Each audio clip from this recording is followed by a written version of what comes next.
Periyar Valley ജലസേചന പദ്ധതിയുടെ അറ്റകുറ്റപ്പണികൾ പൂർത്തീകരിക്കുന്നതിനായി മഹാത്മാഗാന്ധി ദേശീയ ഗ്രാമീണ തൊഴിലുറപ്പ് പദ്ധതി തൊഴിലാളികളെ വിനിയോഗിക്കാൻ ആലോചനാ യോഗം വിളിച്ചു ചേർത്ത് ബ്ലോക്ക് പഞ്ചായത്ത് അധികൃതർ. 2022-26 കാലയളവിൽ 18,000-ലേറെ തൊഴിൽ ദിനങ്ങൾ പെരിയാർ വാലി ജലസേചന പദ്ധതിയിലൂടെ നൽകാൻ സാധിച്ചിട്ടുണ്ട്. പെരിയാർ വാലി ജലസേചന പദ്ധതിയുടെ കനാലുകൾ ഉൾപ്പെടെയുള്ള പ്രദേശങ്ങളുടെ അറ്റകുറ്റപ്പണികൾക്കും ശുചീകരണ പ്രവർത്തനങ്ങളിലും തൊഴിലുറപ്പ് തൊഴിലാളികളുടെ സേവന പങ്കാളിത്തം ഉറപ്പുവരുത്തുന്നതിന്റെ ഭാഗമായാണ് ആലോചന യോഗം ചേർന്നത്. വിവിധ പഞ്ചായത്തുകളിൽ നിന്നുള്ള പ്രതിനിധികൾ, ബ്ലോക്ക് പഞ്ചായത്ത് പ്രതിനിധികൾ, PVIP ഉദ്യോഗസ്ഥർ എന്നിവരാണ് ആലോചനാ യോഗത്തിൽ പങ്കെടുത്തത്. പെരിയാർ വാലി ജലസേചന പദ്ധതിയുടെ ഭാഗമായ പല പ്രദേശങ്ങളും കാട് വളർന്നും വൃത്തിഹീനമായും കിടക്കുന്ന സാഹചര്യമാണ് നിലവിലുള്ളത്.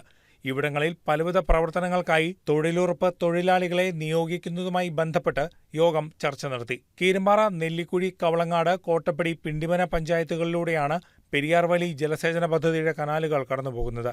ഇവിടങ്ങളിൽ PVIP അധികൃതർക്കൊപ്പം സന്ദർശനം നടത്തിയ ശേഷം തൊഴിലുറപ്പ് തൊഴിലാളികൾക്ക് സാങ്കേതികമായി സാധ്യമായ ഭാഗങ്ങളിലെ ജോലികൾ ഏറ്റെടുത്ത് നടപ്പാക്കാനും സാധ്യമാകാത്തവ PVIP സ്വന്തം മേൽനോട്ടത്തിൽ നടത്താനുമാണ് ആലോചനാ യോഗത്തിൽ തീരുമാനമായത്. 3 വർഷത്തിൽ ഒരിക്കൽ മാത്രമാണ് പഞ്ചായത്തുകൾക്ക് കാഡ പദ്ധതിയുടെ ഭാഗമായ പ്രവർത്തനങ്ങൾ നടത്താൻ അനുവാദമുള്ളൂ. 2022-2026 കാലയളവിൽ 18,340 തൊഴിൽ ദിനങ്ങൾ നൽകാൻ ഗ്രാമപഞ്ചായത്തുകളിലൂടെ ബ്ലോക്ക് പഞ്ചായത്തിന് സാധിച്ചിട്ടുണ്ട്.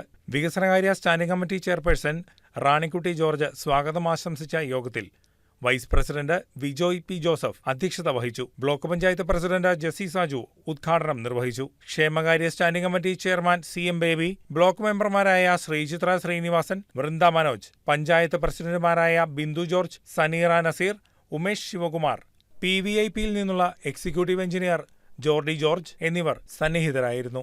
CO അമിത നന്ദി രേഖപ്പെടുത്തി. News desk KCV news.